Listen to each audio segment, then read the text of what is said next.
जे बाबासाहेब आंबेडकरांना कशा प्रकारचा हा ग्रंथ छापायला पाहिजे होता हे जर आपण लक्षात घेतलं तर आज हा जो पवित्र धम्मग्रंथ आहे बाबासाहेब आंबेडकरांच्या अपेक्षेप्रमाणे किंवा त्यांना अभिप्रेत आहे तशा पद्धतीने आज जे आपल्याकडे द बुद्धा अँड हिज धम्मा हा ग्रंथाच्या ज्या प्रती आहेत त्या प्रती मात्र आपणाला बाबासाहेब आंबेडकरांनी ज्या पद्धतीने त्याचं प्रकाशन अपेक्षित होतं तशा पद्धतीने प्रकाशित असलेल्या आपल्याला आढळत नाहीत।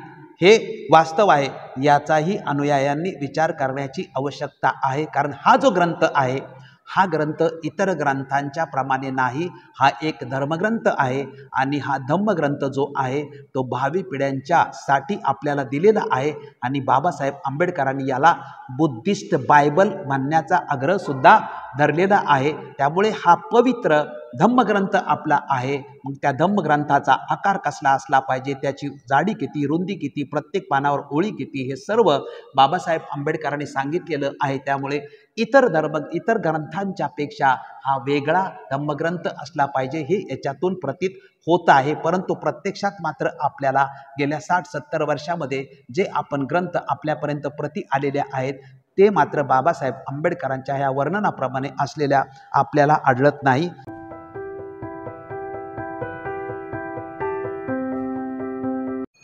बौद्ध धम्माचे प्रवर्तक तथागत भगवान गौतम बुद्ध, बौद्ध धम्माला अजरामर करणारा प्रियदर्शी राजा धम्माशोक आणि भारतातील बौद्ध धम्माचे पुनरुज्जीवक विश्वरत्न बोधिसत्व डॉक्टर बाबासाहेब आंबेडकर या महापुरुषांच्या विचार, स्मृती व कार्याला विनम्र अभिवादन। उपस्थित धम्मबंधू भगिनी आणि धम्मसंहिता यूट्यूब चॅनलवर हा कार्यक्रम पाहणाऱ्या व ऐकणाऱ्या सर्व धम्मबंधू भगिनींना माझा सप्रेम जय भीम, नमो बुद्धाय। डॉक्टर बाबासाहेब आंबेडकर निर्मित द बुद्धा अँड हिज धम्मा ग्रंथ प्रबोधन पर्व सुरू केलं आहे आपण।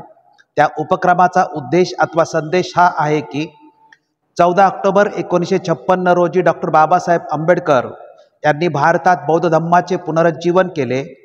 पुनरुज्जीवित धम्माच्या प्रवासासाठी 22 प्रतिज्ञा आणि द बुद्धा अँड हिज धम्मा हा ग्रंथ दिला।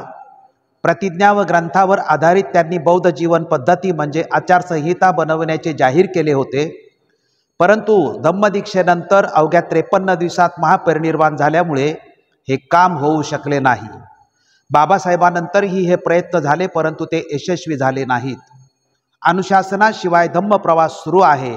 परिणामी समाज दिशाहीन, स्वैराचारी आणि वाद व विपर्यासात्मक जीवनात अडकून पडला आहे।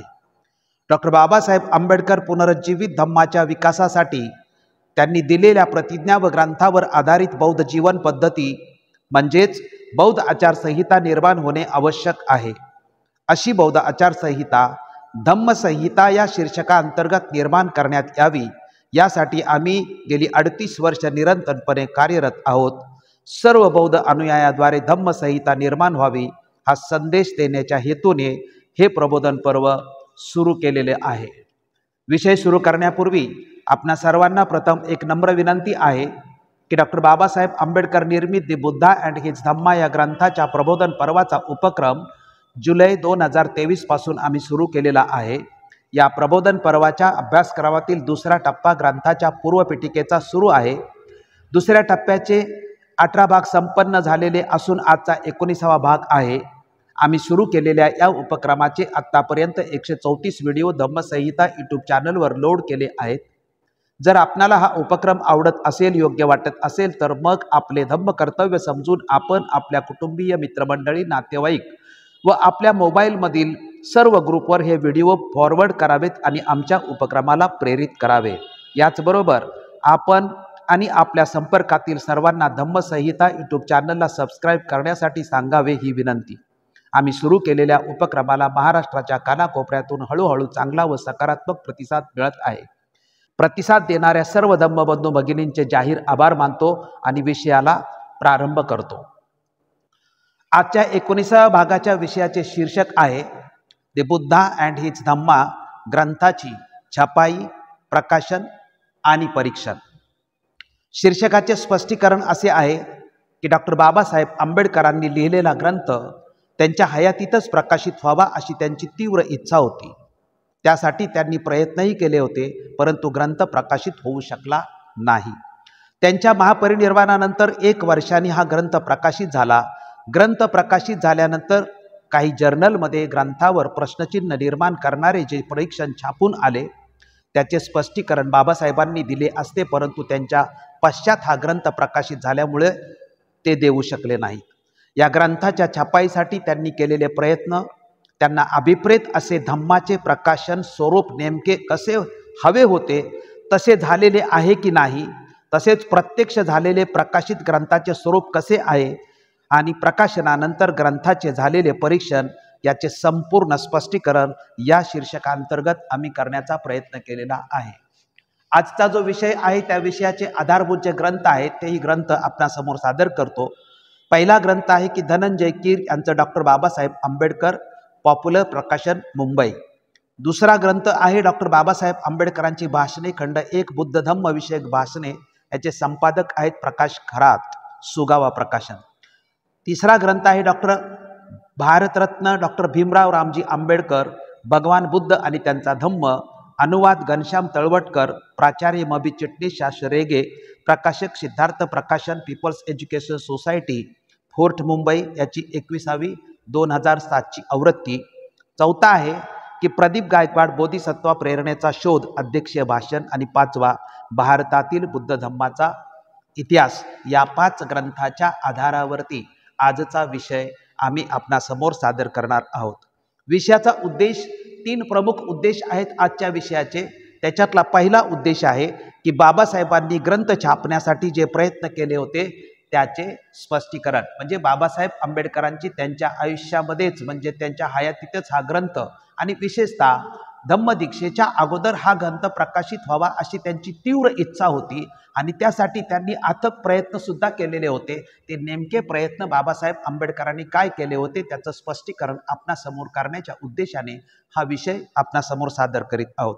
त्यानंतर बाबासाहेबांच्या नंतर 1 वर्षांनी हा ग्रंथ प्रकाशन झालं. मग त्या ग्रंथाचं नेमकं प्रकाशन कोणी, कसं आणि त्यानंतर कशा पद्धतीने या ग्रंथाची प्रकाशनं झालेली आहेत त्याचंही स्पष्टीकरण देण्याच्या उद्देशाने आम्ही हा विषय सादर करीत आहोत.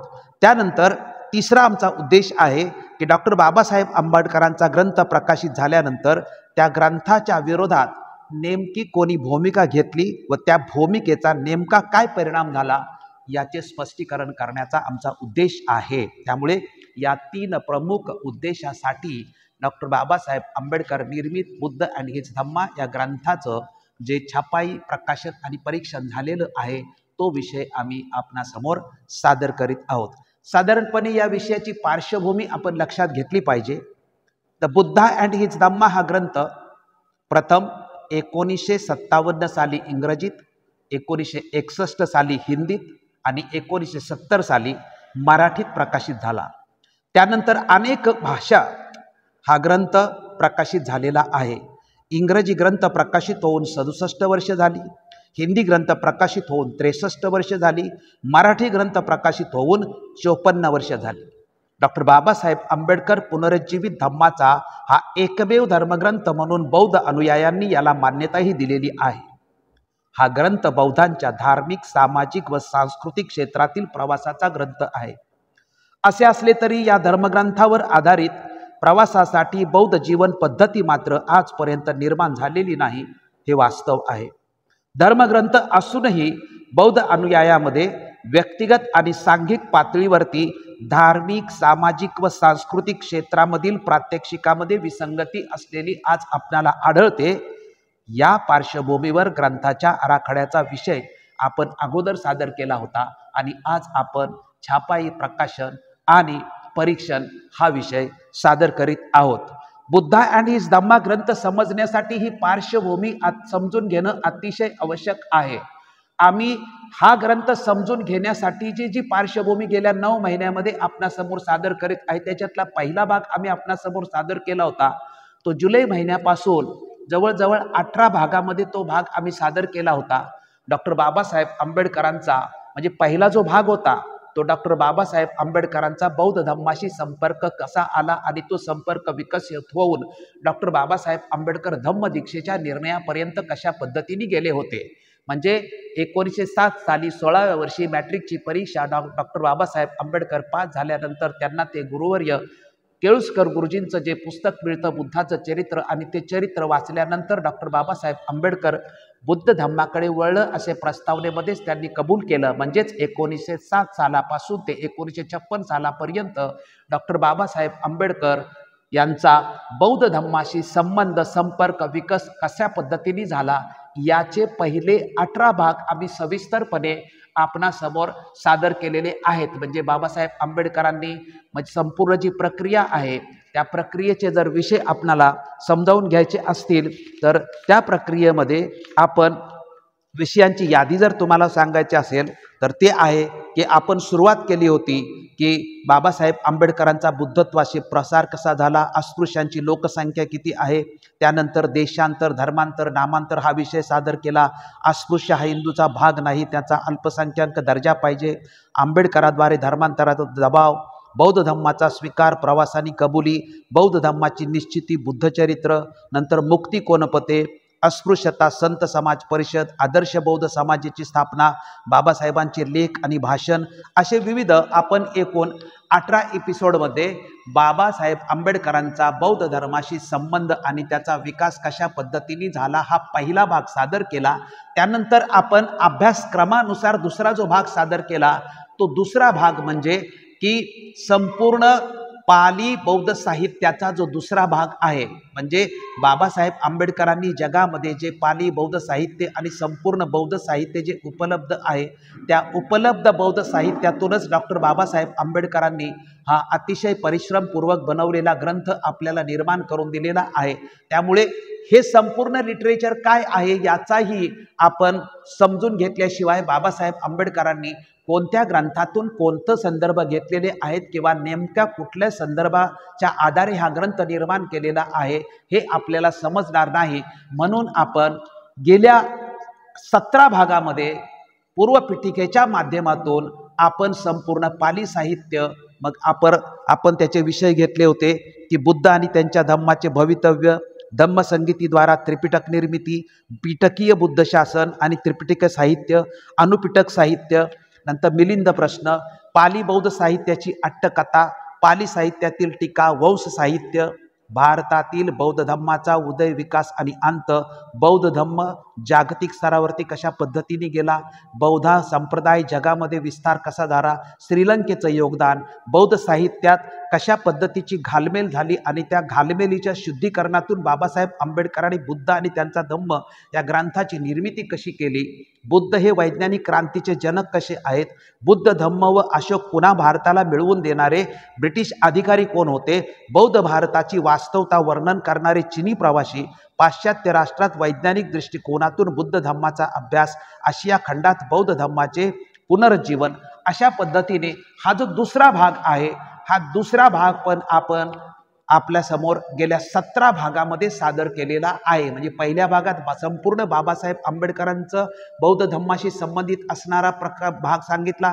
त्यानंतर अभ्यासक्रमानुसार आपण म्हटलं की धम्मसंगीतीपासून आपण सुरुवात केली, त्रिपिटक निर्माण झालं, त्रिपिटकातून अनुपिटक निर्माण झालं, अनुपिटकातून अट्टकथा निर्माण झाल्या, पाली वंश साहित्य निर्माण झालं, त्यानंतर जागतिक स्तरावरती बौद्ध संप्रदायाचे संपूर्ण प्रकार, नंतर बुद्धाचा जो वैज्ञानिक दृष्टिकोन आहे तो संपूर्ण भारतामधला बौद्ध धम्माचा उदय, विकास आणि अंत हा संपूर्ण आपण पाहिलेलं आहे. आता हे जर पाहिलं नाही तर आपल्याला हा ग्रंथ समजणार नाही असं आम्हाला वाटतं, म्हणून पार्श्वभूमी म्हणून हा दुसराही भाग आपणासमोर पाहिलेला आहे.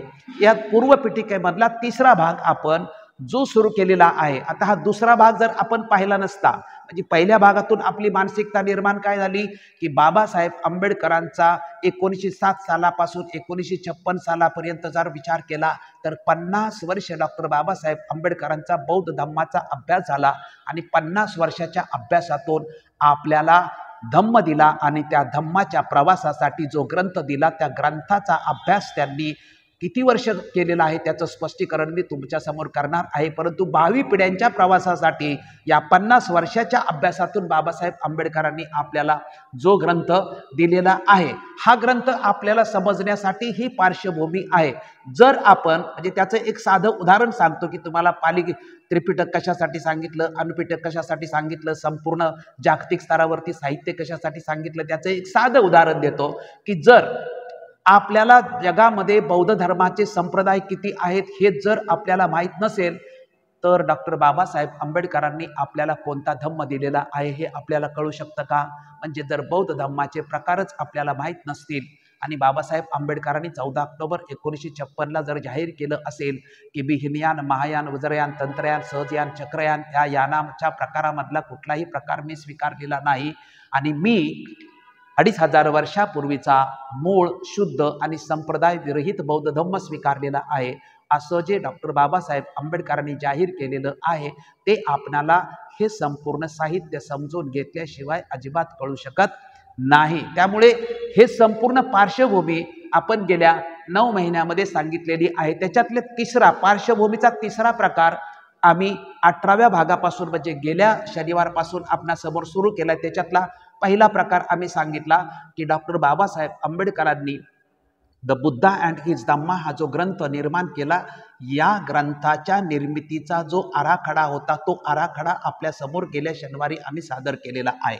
म्हणजे प्रत्यक्ष ग्रंथ कसा असावा आणि त्या ग्रंथामध्ये नेमकं काय असावं आणि बाबासाहेब आंबेडकरांच्या पश्चात तो ग्रंथ प्रकाशित झालेला असल्यामुळे आराखड्याप्रमाणे बाबासाहेब आंबेडकरांचा ग्रंथ प्रकाशित झालेला आहे की नाही याचं स्पष्टीकरण मी तुम्हाला गेल्या शनिवारी केलेलं आहे की या आराखड्याप्रमाणे म्हणजे तो आराखडा काय आहे आणि त्या आराखड्याप्रमाणे ग्रंथ प्रकाशित झालेला आहे की नाही याचं ज्याला ज्याला स्पष्टीकरण हवं असेल त्याने आमचा हा 18वा जो भाग आहे, हा 17वा जो भाग आहे तो 17वा भाग जरूर बघावा। त्याच्या पुढच्या म्हणजे प्रस्तावित आराखड्यापासून मी सुरुवात करतोय की प्रत्यक्ष ग्रंथ निर्मिती प्रक्रिया हिला मी म्हटलं की प्रत्यक्ष ग्रंथ प्रक्रिया निर्मिती जी बाबासाहेब आंबेडकरांची आहे त्याचा बाबासाहेब आंबेडकरांनी प्रथम प्रस्तावित आराखडा तुमच्या समोर ठेवला।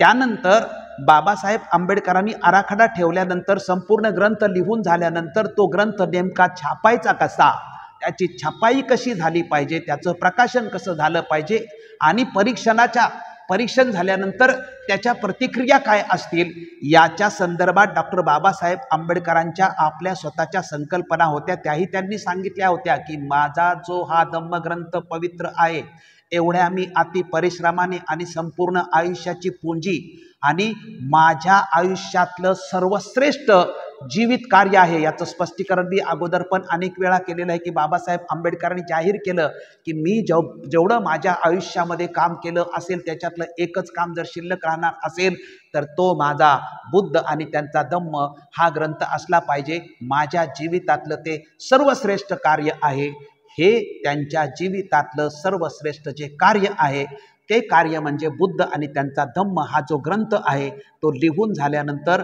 तो ग्रंथ नेमका कशा पद्धतीने आणि केव्हा प्रकाशित झाले पाहिजे, त्या ग्रंथाची डिझाईन काय असली पाहिजे, त्या ग्रंथाचा आकार असला काय पाहिजे, त्या ग्रंथाच्या प्रत्येक पानावरती काय असलं पाहिजे आणि प्रत्येक पानावरती किती ओळी असल्या पाहिजेत आणि तो नेमका पवित्र असा धर्मग्रंथ त्याचे मुखपृष्ठाची डिझाईन काय असली पाहिजे, एकूण पानं किती असली पाहिजेत आणि एकूण पानं किती आहेत हे संपूर्ण डॉक्टर बाबासाहेब आंबेडकरांनी प्लॅनिंग केलं होतं आणि ते प्लॅनिंग आपल्याला धनंजय कीर यांच्या पुस्तकामध्ये मिळेल आणि अनेक चरित्रामधूनही त्याचं तुम्हाला मिळेल, त्याचं स्पष्टीकरण मी तुमच्या समोर करणार आहे। त्यामुळे अतिशय तीव्र इच्छा होती या महापुरुषाची की हा जो मी ग्रंथ बनवलेला आहे तो माझ्या हयातीतच आणि विशेषतः धम्मदीक्षा कार्यक्रम होण्यापूर्वी हा ग्रंथ प्रकाशित झाला पाहिजे, कारण भावी पिढ्यांच्या प्रवासासाठीचा हा ग्रंथ आहे। परंतु तसं होऊ शकलेलं नाही, ही दुःखद आणि दुर्दैवाची सुद्धा गोष्ट आहे। म्हणून आज आपण पाहणार आहोत की बाबासाहेब आंबेडकरांनी सांगितल्याप्रमाणे त्याची छपाई झाली का,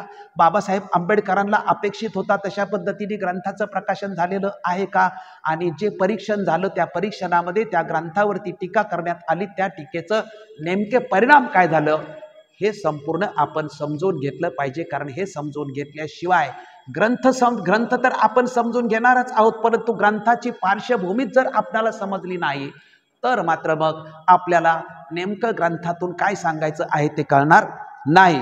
म्हणून ते बुद्धा अँड हिज धम्मा हा ग्रंथ समजण्यासाठी पार्श्वभूमी समजून घेणं महत्त्वाचं आहे. आम्ही दोन प्रकारे पार्श्वभूमी स्पष्ट केलेली आहे, एक ऐतिहासिक आणि दुसरी ग्रंथाची निर्मिती प्रक्रिया. ग्रंथाच्या पूर्वपीठिकेचा पहिला भाग ऐतिहासिक पार्श्वभूमीचा आहे. यासाठी आत्तापर्यंत या ग्रंथात समाविष्ट केलेल्या साहित्याच्या ऐतिहासिक आधाराचा अभ्यास 17 भागात केला. या 17 भागात आपण पाहिलं की हे संपूर्ण साहित्य केलेलं आहे. त्यानंतर आपण पूर्वपीठिकेतील पहिला भाग ग्रंथाच्या ऐतिहासिक पार्श्वभूमीचा व पूर्वपीठिकेतील दुसरा भाग आपण जो प्रक्रियेचा आहे तो म्हणतो. या ग्रंथ निर्मितीची प्रक्रिया नेमकी कशी झाली आहे ते समजून घेणे प्रत्येक बौद्ध अनुयायांचं कर्तव्य आहे, हे सर्वांनी लक्षात घेतलं पाहिजे. ग्रंथ निर्मितीच्या प्रक्रियेबद्दल ग्रंथ प्रकाशित झाल्यापासून चर्चा होताना आढळत नाही. ग्रंथ निर्मिती प्रक्रियेची ही चर्चा होणं आवश्यक आहे असं आम्हाला वाटतं. जर ग्रंथ निर्मितीच्या प्रक्रियेची चर्चाच झाली नाही तर बाबासाहेबांनी या ग्रंथासाठी काय काय प्रयत्न केले होते, किती परिश्रम घेतले होते हे आपल्याला कळणार नाही. बाबासाहेबांच्या हयातीत ग्रंथ प्रकाशित का होऊ शकला नाही याचे सुद्धा समाधानकारक उत्तर आपल्याला मिळणार नाही जर आपण पार्श्वभूमी समजून घेतली नाही तर. ग्रंथ निर्मितीच्या प्रक्रियेचे विषय धम्मबंधू भगिनींना महत्त्वाचे कदाचित आम्ही जे सादर करतोय ते वाटत नसतील, परंतु सर्व धम्मबंधू भगिनींना माझी आग्रहाची नम्र विनंती आहे की ग्रंथ निर्मितीच्या प्रक्रियेचे जे विषय आहेत ते काळजीपूर्वक लक्ष देऊन ऐकावेत व त्यावर प्रथम चिंतन करावे आणि नंतर विचारविनिमय सुद्धा करावा. ग्रंथकार महापुरुष डॉक्टर बाबासाहेब आंबेडकर यांना काय अपेक्षित या ग्रंथातून होतं आणि अनुयायांनी ग्रंथाद्वारे काय साध्य करावयाचे आहे हेच जर माहीत नसेल तर हा पवित्र ग्रंथ जो एका महापुरुषांनी अनेक वर्ष रात्रंदिवस राबून निर्माण केलेला आहे तो एक ऐतिहासिक दस्तऐवज बनून राहील. आपण सर्वजण त्याला पवित्र मानतोय, परंतु त्यातून साध्य काय करायचे याचा विचार एकत्रित बसून करीत नाही. हा ग्रंथ बाबासाहेबांनी भावी पिढ्यांच्या प्रवासासाठी दिला आहे. या ग्रंथाद्वारे बौद्ध धम्माचे पुनरुज्जीवन केले आहे. या पुनरुज्जीवनाला प्रस्थापित करून त्याला विकसित करण्याची व त्या विकासातून भारत बौद्धमय करण्याचे उद्दिष्ट बाबासाहेबांनी अनुयायांच्या समोर ठेवलं आहे. म्हणून या ग्रंथाचे प्रात्यक्षिक कसे करायचे याच्यावर सर्व गोष्टी अवलंबून आहेत. प्रात्यक्षिकाच्या दृष्टीने या ग्रंथाचा अभ्यास, चर्चा, विचारविनिमय झाला पाहिजे. प्रात्यक्षिकाचे महत्त्व कळण्यासाठी ग्रंथ निर्मिती प्रक्रिया समजून घेणे महत्त्वाचं आहे. या पवित्र ग्रंथाचे प्रात्यक्षिक कसे करायचे हे अनुयायांनी ठरवणे आवश्यक होते, आजही आहे आणि भविष्यातही राहील. ते न ठरवता प्रवास सुरू आहे, त्यामुळे तो प्रवास दिशाहीन, स्वैराचारी आणि वाद व विपर्यासात्मक होत आहे. पूर्वपीठिकेचा दुसरा भाग ग्रंथ प्रक्रियेचा जो आहे तो 18व्या भागापासून आम्ही सुरू केलेला आहे. 18वा भाग बाबासाहेबांनी जाहीरपणे बुद्ध आणि त्याच्या धम्माचे भवितव्य या लेखाद्वारे प्रस्तावित केलेल्या ग्रंथाचा आराखड्याचा आहे. आराखड्यावर चिंतन केल्यास संस्कृतीचे महत्त्व कळून येईल व ती प्रस्थापित करण्याची आपली जबाबदारी आहे हे सुद्धा लक्षात येईल. त्यानंतर दुसरा भाग ग्रंथ छापाई, प्रकाशन व परीक्षण या प्रक्रियेचा आहे. याच्यानंतर ग्रंथाचे संदर्भ हा एक आपण भाग करणार आहोत. ग्रंथाची प्रस्तावना मूळ याच्यावरही आपण एक भाग करणार आहोत आणि ग्रंथाचे झालेले विविध भाषातील अनुवाद हे ग्रंथ प्रक्रियेअंतर्गत आम्ही भाग सादर करणार आहोत. ग्रंथ प्रक्रिया समजून घेतल्याशिवाय ग्रंथाचा उद्देशच आपल्याला लक्षात येणार नाही. म्हणून हे 3-4 भाग आम्ही आपणासमोर सादर करणार आहोत. त्याच्यातला दुसरा भाग आहे की ग्रंथाचं प्रकाशन. आता विषयाला सुरुवात करत असताना की बाबासाहेब आंबेडकरांची मी अनेक वेळा म्हटलं किंवा 2-3 वेळा उच्चार केला की डॉक्टर बाबासाहेब आंबेडकरांची तीव्र इच्छा होती की हा ग्रंथ त्यांच्या हयातीतच आणि विशेषतः धम्मदीक्षेच्या पूर्वीच प्रकाशित झाला पाहिजे, अशी खूप त्यांची इच्छा होती. त्याचे काही संदर्भ फक्त मी तुमच्यासमोर या ठिकाणी सादर करतो. 1954 मध्ये देहू रोड पुणे येथे म्हणजे बाबासाहेब आंबेडकरांनी भारतामध्ये जी पहिली बुद्ध मूर्ती बसवली ती कुठे बसवली तर देहू रोडला. किती साली? 1954 साली. या बुद्ध विहाराच्या उद्घाटन प्रसंगी केलेल्या भाषणात ग्रंथामध्ये बाबासाहेब आंबेडकर बुद्ध आणि त्यांचा धम्म या ग्रंथाबाबत म्हणतात की बौद्ध धर्मावर सामान्य माणसांसाठी सोप्या भाषेत मी एक ग्रंथ लिहित आहे. तो पूर्ण होण्यास 1 वर्ष लागेल. तो पूर्ण झाल्यावर मी बौद्ध धम्माचा स्वीकार करेन. म्हणजे 1954 साली डॉक्टर बाबासाहेब आंबेडकर म्हणतात की 1 वर्षामध्ये माझा ग्रंथ तयार होईल आणि तो तयार झाल्यानंतर मग आपण बौद्ध धम्माचा काय करणार आहोत, स्वीकार करणार आहोत. म्हणजे हा ग्रंथ मी सर्वांना त्यांच्या प्रवासासाठी देणार आणि त्याच्यानंतरच मी त्यांना दीक्षेचा कार्यक्रम करणार आहे. हे कधी 1954 साली म्हणतात. त्यानंतर मुंबईच्या नरे पार्कवर तथागतांच्या 2500व्या वर्षी जयंती प्रित्यर्थ सभा आयोजित करण्यात आली होती आणि बाबासाहेब आंबेडकर त्या वर्षी रंगूनला जाणार होते, परंतु रंगूनला ते गेले नाहीत, कारण ते या ग्रंथाच्याच कामामध्ये मुंबईमध्ये होते. याचे संदर्भ आपण पाहिलेले आहेत. बाबासाहेब आंबेडकर या सभेतल्या भाषणात म्हणतात की गेली 5 वर्ष मी बौद्ध धर्मावरती एक पुस्तक लिहिण्यात गुंतलो होतो. त्या पुस्तकाचे प्रकाशन माझ्या धर्मदीक्षे अगोदर वैशाख महिन्यातच व्हावे या हेतूने मी मुंबईला आहे, परंतु मी एका विलक्षण आजाराने जायबंदी असल्यामुळे ते पूर्ण होऊ शकलं नाही. पुस्तकाची पाने 700 असून तो ग्रंथ इंग्रजी भाषेत असल्यामुळे आपल्यापैकी बऱ्याच जणांना तो समजणं अवघड जाईल, म्हणून मी लवकरच त्याचे मराठी भाषांतर करून घेणार आहे. म्हणजे बाबासाहेब आंबेडकरांनी काय सांगितलेलं आहे की हा मूळ इंग्रजीत ग्रंथ आहे. परत हा ग्रंथ किती पानाचा आहे? बाबासाहेब आंबेडकर काय म्हणतात नरेपारच्या भाषणामध्ये की गेली 5 वर्ष हा मी ग्रंथ तयार करतोय, तो इंग्रजीमध्ये आहे. तो ग्रंथ 700 पानाचा तो ग्रंथ आहे आणि ताबडतोब मी त्याचं मराठीत भाषांतर सुद्धा करून तुम्हाला देणार आहे आणि धम्मदीक्षेच्या अगोदर हे सगळं काम मला करायचं आहे. म्हणजे आपला मुद्दा काय आहे की बाबासाहेब आंबेडकरांची धम्मदीक्षेच्या अगोदर हा ग्रंथ प्रकाशित व्हावा अशी तीव्र इच्छा होती. त्याचे संदर्भ मी तुमच्या समोर देतोय. त्या भाषणात बाबासाहेब आंबेडकर म्हणतात की मी माझे धर्मांतर ऑक्टोबरमध्ये मुंबईत करणार आहे. त्यापूर्वी धर्मावर माझे एक पुस्तक प्रसिद्ध करणार आहे. भगवंताच्या बौद्ध धर्मात जी त्रुटी आहे त्याचा सविस्तर विचार मी त्या पुस्तकात मांडणार आहे. बौद्ध धर्मात उपासकाला दीक्षा दिली जात नसे. संघ दीक्षेवरती त्याचा परिणाम होतो. उपासकाच्या मनाची परिपूर्ण तयारी झालेली नसते. परंतु माझ्या धर्मात उपासकांनाही धम्मदीक्षा दिली जाईल. तत्पूर्वी धम्मदीक्षेवर मी एक पुस्तक लिहिणार आहे. ते पुस्तक प्रत्येकाला विकत घ्यावे लागेल व त्या पुस्तकातील ठराविक प्रश्नांची उत्तरे सुद्धा प्रत्येकाला द्यावी लागतील, तरच त्याला बौद्ध धम्मामध्ये प्रवेश मिळेल. म्हणजे 1955 साली डॉक्टर बाबासाहेब आंबेडकर आपल्या समाजाला बौद्ध धम्माच्या दीक्षा देण्याची मानसिकता तयार करीत असतानाच म्हणतात की मी एक ग्रंथ देणार आहे. त्या ग्रंथामध्ये जे भगवंताच्या धम्मामध्ये धम्मदीक्षेची सोय नव्हती त्याची मी सोय केलेली आहे. म्हणजे जी काही छिद्र होती ती बुजवण्याचा मी प्रयत्न करून हा तुम्हाला ग्रंथ देणार आहे. त्यामुळे त्या ग्रंथामध्ये धम्मदीक्षेबद्दल तुम्हाला माहिती मिळेल. परंतु धम्मदीक्षेसाठी सुद्धा मी स्वतंत्र पुस्तक दीक्षेच्या अगोदरच लिहिणार आहे आणि ज्यांना त्या धम्मदीक्षेच्या अटी मान्य असतील, ज्यांना ती नियमावली मान्य असतील, त्यांनीच बौद्ध धम्माची दीक्षा घ्यायची आहे असं डॉक्टर बाबासाहेब आंबेडकर 1955 साली बाबासाहेब आंबेडकर म्हणतात. 26 जानेवारी 1956चा प्रसंग. बाबासाहेब आंबेडकर दिल्लीमध्ये असताना UP मधले काही त्यांचे अनुयायी बाबासाहेब आंबेडकरांना भेटायला आले होते. त्याचं धनंजय कीरनी प्रसंग लिहिला आहे आणि बाबासाहेब त्या लोकांना समजावून सांगतात की मी जो ग्रंथ बनवित आहे त्या ग्रंथाला सर्वांनी ग्रंथ बनवल्यानंतर प्रकाशित झाल्याने सर्वांनी त्याला बुद्धिस्ट बायबल म्हणूनच प्रस्थापित करावं.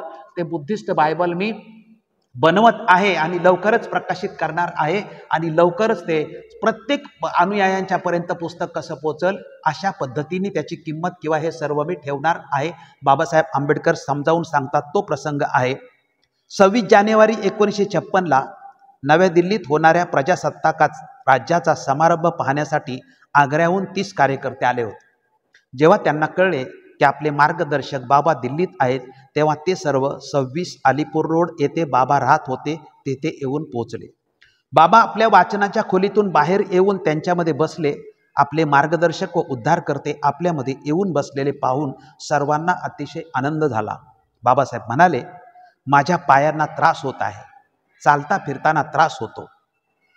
आता मी भाषण करणं बंद केलं आहे. माझं आयुष्य फार दिवस राहिलेलं नाही. मलाही एक दिवस मरण येणारच. याकरता माझी अशी इच्छा आहे की मला जेवढे दिवस मिळतील तेवढ्याचा मी फायदा करून घेऊ इच्छितो. मी माझा सारा वेळ पुस्तके लिहिण्यात घालवीत आहे, कितीतरी पुस्तके लिहित आहे. माझी इच्छा आहे की माझ्या मरणानंतर माझी पुस्तके माझ्या जनतेला मार्ग दाखवित राहतील. यामध्ये सर्वात मोठे पुस्तक जे मी लिहित आहे ते भगवान बुद्ध आणि त्यांचा धर्म हा ख्रिश्चनांच्या बायबलप्रमाणे होईल. याला बौद्ध बायबल म्हटले पाहिजे. तेव्हा कार्यकर्ते बाबासाहेब आंबेडकरांना म्हणाले की बाबासाहेब, आम्ही असं ऐकलं आहे की बौद्ध धर्म कितीतरी विभागामध्ये वाटला गेला आहे. महायान आहे, हिनयान आहे, वज्रयान आहे, तंत्रयान आहे, अशी विविध यानं आहेत आणि यामध्ये तो विभागलेला दिसतो. जर आम्ही बौद्ध धर्म स्वीकारला तर कोणत्या यानाप्रमाणे चालावे मग? तेव्हा बाबासाहेब त्यांना समजावून सांगतात की भगवंताचा धर्म पवित्र धर्म आहे, त्यामध्ये काही भाग अजिबात नाहीत. मी सर्वांचा गाढा अभ्यास केला आहे. माझ्या अध्ययनाचे सार माझे पुस्तक बुद्धिस्ट बायबलमध्ये आहे. यामध्ये मी अशा सर्व गोष्टींचे विवेचन केलेलं आहे. त्याचे तुम्ही पालन करा. मी ते लवकरच पुस्तक छापित आहे. माझी अशी इच्छा आहे की मी बौद्ध धर्म स्वीकारण्यापूर्वीच ते छापून तयार व्हावे. याची किंमत इतकी स्वस्त असेल की आपण सर्व खरेदी करून ते वाचू शकाल. म्हणजे बाबासाहेब आंबेडकर आपल्या अनुयायांना सांगतात की मी जे ग्रंथ तयार करीत आहेत ते बुद्धिस्ट बायबल, असं ख्रिश्चनांचं जसं बायबल आहे तसं हे बुद्धिस्ट बायबल आहे. आणि तुम्ही काळजी करू नका की त्याच्यामध्ये यानांच्याबद्दल किंवा असं काही असणार नाही. आपण जो बाबासाहेब आंबेडकरांनी 14 ऑक्टोबर 1956 नंतर जाहीर केलं की मी मूळ शुद्ध आणि संप्रदाय बुद्ध स्वीकारलेला आहे, तोच संदेश बाबासाहेब आंबेडकरांनी या ग्रंथाच्या माध्यमातून दिलेला आहे. आणि बाबासाहेब आंबेडकरांनी आपल्याला कुठेही कधीही कसलाही एकाही वाक्याचा यानांचा संदेश दिलेला नाही की आपण हे स्वीकारायचं की ते स्वीकारायचं. काय स्वीकारायचं तर बुद्ध आणि त्यांचा धम्म, म्हणजे बाबासाहेब आंबेडकरांना अपेक्षित असलेल्या बुद्धिस्ट जो बायबल आहे तोच आपला धम्म आहे. आणि ती बाबासाहेब आंबेडकरांची भूमिका आहे की तो तथागतांचा मूळ शुद्ध धम्म आहे. पुढे बाबासाहेब आंबेडकर त्यांना म्हणतात की आपल्या अखेरच्या रुग्णावस्थेच्या वर्षातील जास्तीत जास्त वेळ आणि शक्ती आपले बौद्ध धम्मावरील अभिनव भाष्य लिहिण्यात बाबासाहेब आंबेडकरांनी खर्ची केले. म्हणजेच या ग्रंथाच्या लेखनासाठी बाबासाहेब आंबेडकरांनी शेवटची धनंजय कीर यांच्या पुस्तकातील संदर्भाप्रमाणे 5 वर्ष खर्च केली. परंतु प्रोफेसर पी लक्ष्मी नरसू यांच्या पुस्तकामध्ये 1948ला बाबासाहेब आंबेडकर म्हणतात की मी बौद्ध धम्मावरती बुद्धाच्या चरित्रावरती ग्रंथ लिहितोय. म्हणजे 1948 पासून धरा किंवा काही ग्रंथामध्ये 1940 पासून बाबासाहेब आंबेडकर अशा पद्धतीचा प्रयत्न करताय. म्हणजे धनंजय कीरप्रमाणे 5 वर्ष असतील किंवा पी लक्ष्मी नरसूंच्या पुस्तकाच्या प्रमाणे की 48 आणि 56 जवळजवळ 8 वर्ष असतील. म्हणजे कमीत कमी 8 ते 10 वर्ष या महापुरुषांनी, म्हणजे जगातला सिम्बॉल ऑफ नॉलेज असणारा जो महापुरुष आहे त्याचा किती अभ्यास होता किंवा ज्ञानाचं प्रतीक होतं, अशा महापुरुषांनी आपली सर्व शक्ती शेवटची 8 ते 10 वर्ष जर एखादा ग्रंथ लिहिण्यासाठी वापरली असेल तर तो ग्रंथ किती महत्त्वाचा, पवित्र आणि आपल्या कल्याणाचा असू शकतो. आणि पुन्हा त्या ग्रंथाबद्दल बाबासाहेब आंबेडकर काय म्हणतात की इतिहासात बाबासाहेबांच्या दृष्टीने ते एक महान जीवित कार्य आहे म्हणतात.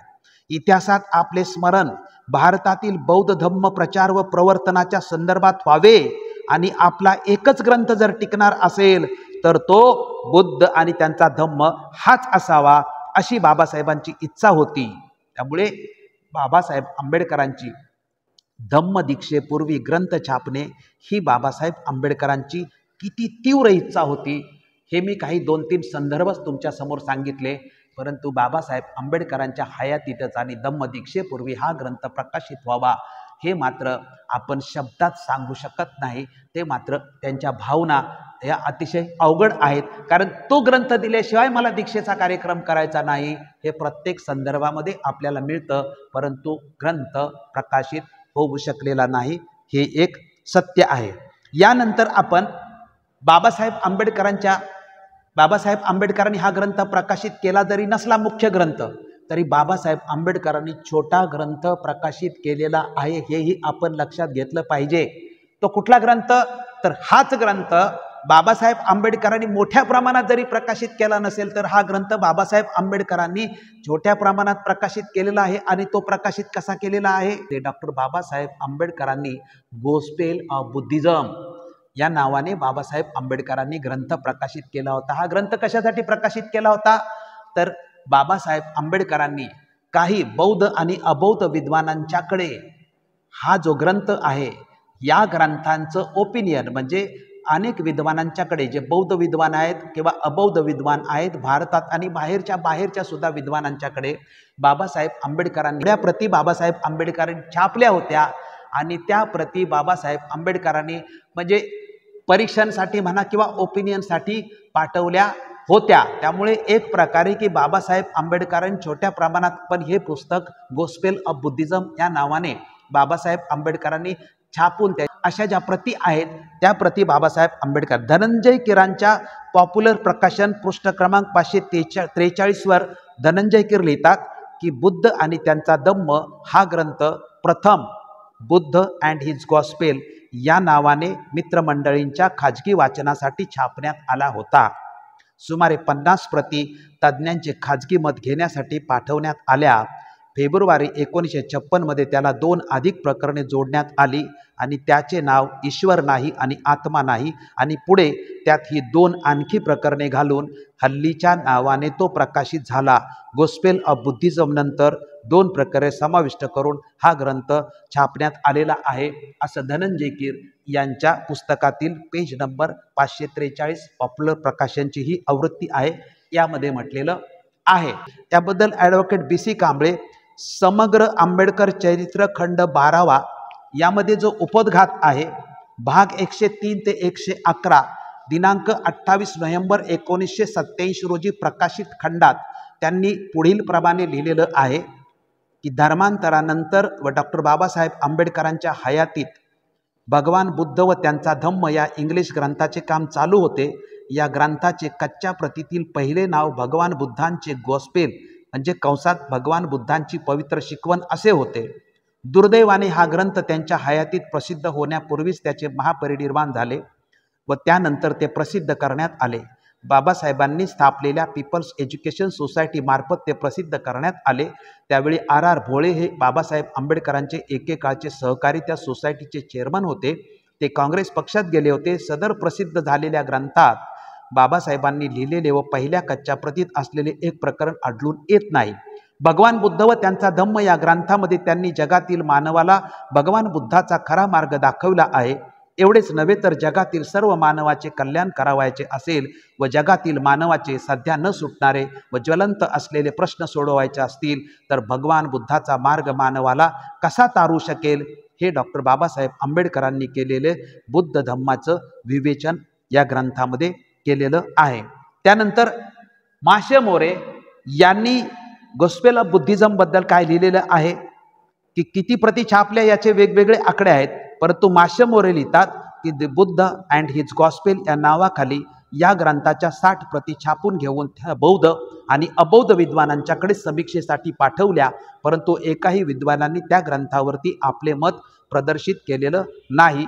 माशे मोरे भारतातील बुद्ध धम्माचा इतिहास पृष्ठ क्रमांक 136 आणि 137 वरती लिहिलेलं आहे. अशा प्रकारे आपण म्हटलं की बाबासाहेब आंबेडकरांच्या हयातीत जरी ग्रंथ प्रकाशित झाला नसला तरी बाबासाहेब आंबेडकरांनी गोस्पेल ऑफ बुद्धिझम या नावाने तेच पुस्तक जे आहे नंतर प्रकाशित झालं ते विद्वानांच्या प्रतिक्रियेसाठी पुस्तक बाबासाहेब आंबेडकरांनी छापलं होतं. त्याचे संदर्भ आपण तुमच्या समोर ठेवलेले आहेत.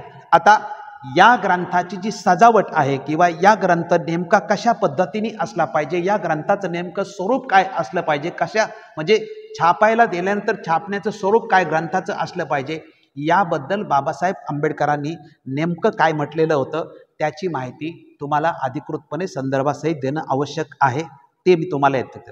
हा ग्रंथ बनवण्याचा काळ म्हणजे बाबासाहेबांच्या आजारपणाचाच काळ होय. जरी त्यांची तब्येत चांगली नव्हती तरी त्यांनी बनवलेला ग्रंथ पाहिल्यास तो किती सुंदर बनवलेला आहे याची जाणीव होते. या ग्रंथाला अनेकांनी उपमा दिलेल्या आहेत.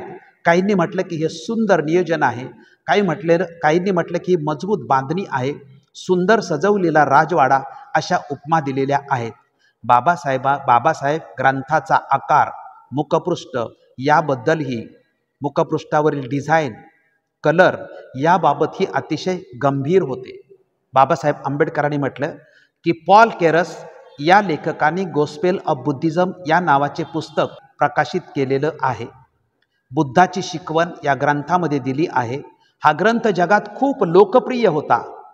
त्याची भाषांतरे अनेक भाषेत झाली होती. बाबासाहेबांना या ग्रंथाची रचना, भाषा, डिझाईन, मुखपृष्ठ आणि प्रत्येक पानावरली डिझाईन हे सर्वच आवडलं होतं.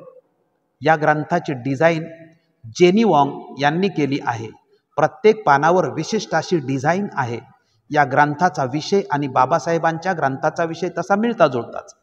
या ग्रंथाप्रमाणेच आपला ग्रंथ छापला जावा अशी बाबासाहेब आंबेडकरांची तीव्र इच्छा होती.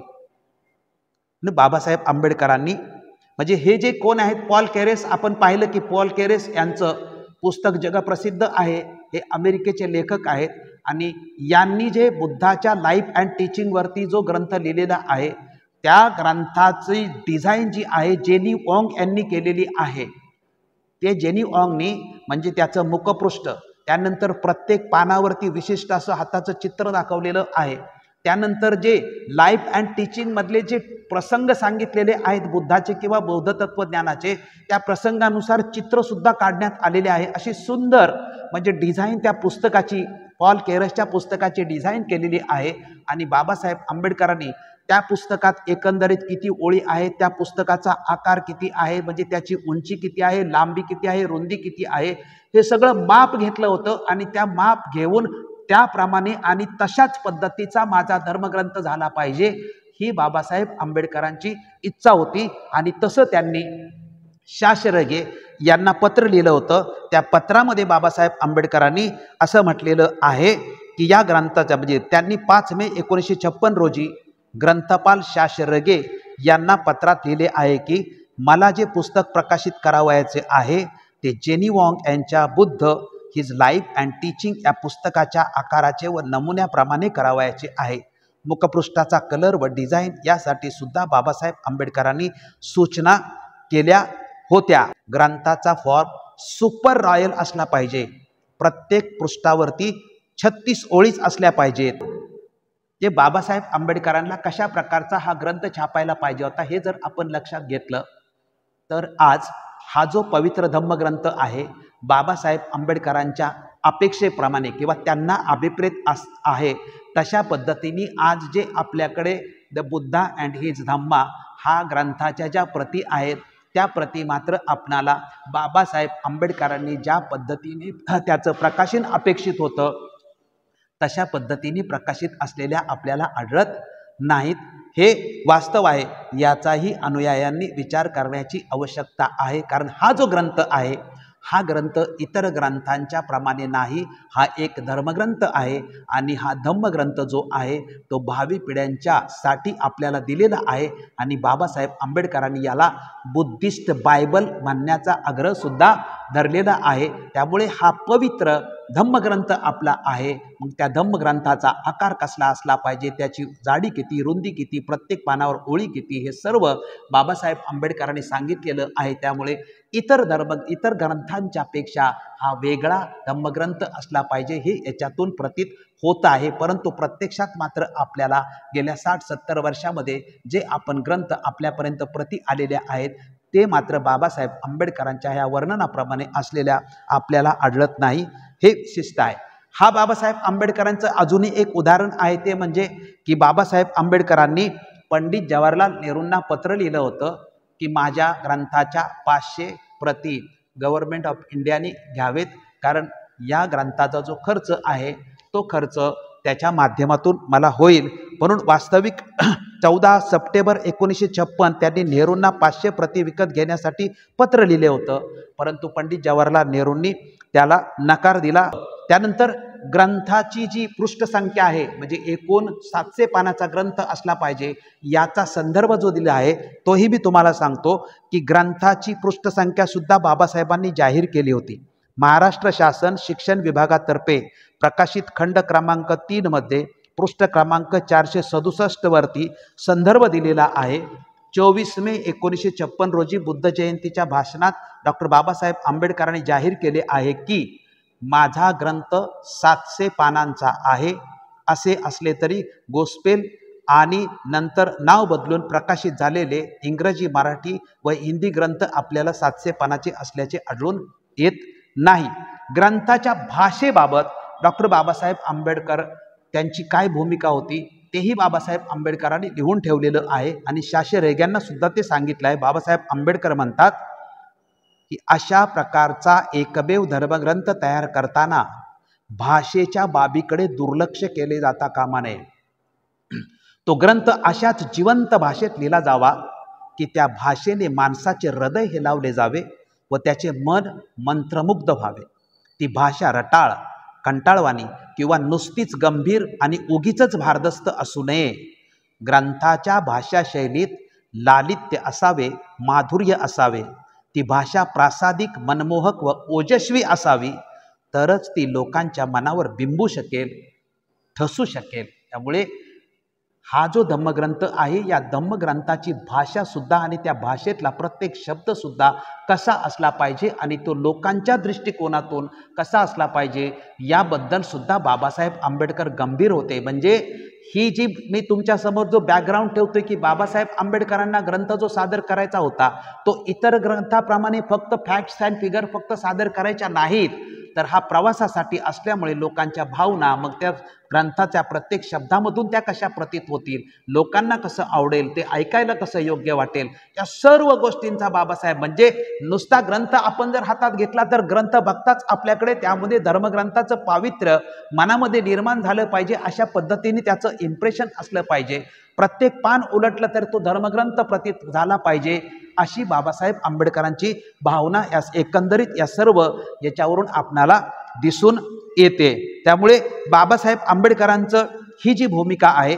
यानंतर पुढचा मुद्दा आपण घेतो की बाबासाहेब आंबेडकरांनी जरी त्यांच्या हयातीत हा ग्रंथ छापला गेलेला नसला तरी सुद्धा बाबासाहेब आंबेडकरांनी त्यांच्या हयातीत या ग्रंथाची छापाई सुरू केली होती आणि जवळजवळ ती पूर्णत्वास आली होती. कारण 14 सप्टेंबरला त्यांनी पंडित नेहरूंना पत्र लिहिलं की माझा ग्रंथ की लवकरच प्रकाशित होत आहे, तुम्ही 500 प्रती त्याच्या विकत घ्याव्यात. म्हणजे बाबासाहेब आंबेडकरांचा ग्रंथ हा छापून प्रत्यक्षात येणारच होता हे बाबासाहेब आंबेडकरांना कन्फर्म होतं. त्याच्यामुळे तर बाबासाहेब आंबेडकरांनी भारत सरकारला पत्र लिहिलेलं आहे. त्यामुळे बाबासाहेब आंबेडकरांनी हा ग्रंथ छापण्यासाठी जी प्रक्रिया सुरू केली होती त्या प्रक्रियेसाठी नेमके काय काय प्रयत्न झाले आणि कुठपर्यंत आले आणि थांबले, म्हणजे बाबासाहेब आंबेडकरांच्या त्यांनी सुरू केली होती छापण्याची प्रक्रिया, ते नेमके काय काय प्रयत्न आहे ते सुद्धा मी तुम्हाला या ठिकाणी संदर्भासहित सांगण्याचा प्रयत्न करतो. ग्रंथ निर्मितीची प्रक्रिया 2/11/1951 ते 15/3/1956 म्हणजे ही धनंजय कीरांची संदर्भामधला आहे की 2 नोव्हेंबर 1951ला डॉक्टर बाबासाहेब आंबेडकरांनी आपल्या ग्रंथाला प्रत्यक्ष लिहिण्याला प्रारंभ केला असं धनंजय कीर म्हणतात आणि 15 मार्च 1956ला या ग्रंथाची प्रस्तावना बाबासाहेब आंबेडकरांनी लिहिली आणि ग्रंथ पूर्णत्वास गेला. ही प्रक्रिया धनंजय कीरांच्या पुस्तकाप्रमाणे आहे. धनंजय कीर यांनी डॉक्टर आंबेडकरांनी भगवान बुद्ध आणि त्यांचा धम्म या ग्रंथाच्या पूर्णत्वासाठी केलेले प्रयत्न पुढील शब्दात व्यक्त केलेले आहेत. धनंजय कीर लिहितात, 1956च्या आरंभी आंबेडकरांनी बौद्ध धर्मावरील आपला महान ग्रंथ जवळजवळ पूर्ण करीत आणला होता.